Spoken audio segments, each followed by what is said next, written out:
My sister left the memory of our mother and let our stepmother adopt her. Now she's demanding that I share my inheritance, but I told her to kick rocks because she doesn't deserve it. I, 30, lost my mom when I was 5. Despite being so young, I had very vivid and treasured memories of my mom and did not take to my dad dating a year after her death well. My dad recognized that he knew this would be hard for me, but said that as the parent/adult, he knew what was best even if it didn't seem that way at first, and that he'd thank me in the long run. Not long after that, he married my stepmom Lucy, and when I began to act out over it, my dad said that parenting alone was hard and that my sister Jessica, 28F, needed a mom. My dad even got my maternal grandparents to tell me that everything would be fine and that I needed to be a good boy. That was enough to get me to behave during the wedding, but once Lucy moved in and started redecorating, I started acting out again. My dad had had enough and just started punishing me whenever I acted out or made Lucy upset, as well as used the "Jessica isn't acting out like this," and to be honest, Jessica was easily pleased and wasn't alive long enough to have the same attachment to our mom as I did. It really upset me when Jessica started calling Lucy mom, and it really ticked me off when Lucy started referring to me as her son. I always corrected it when she tried that around me. It got worse when I was 8 and Lucy had her own kids, because then my dad and her started pushing for adoption.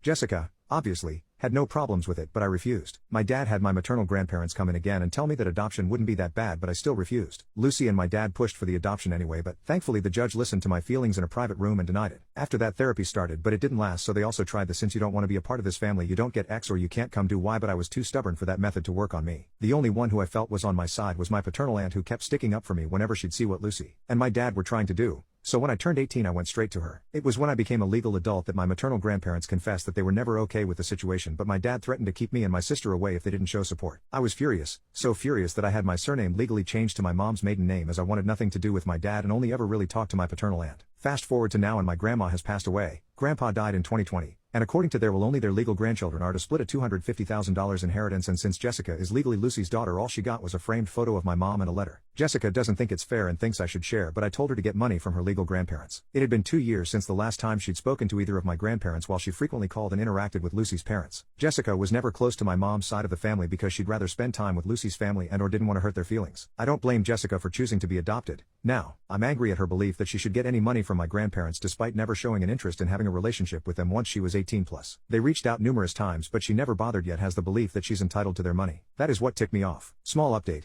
My maternal cousins and I had a meeting and we all agreed that since Jessica couldn't be bothered to speak to or spend time with our grandparents once she was an adult, she doesn't deserve the money. We had our grandma's estate lawyer send out an official letter to Jessica. She said that she would challenge the will, and I told her she's welcome to do so. I am fully prepared to never see or speak to her again over this.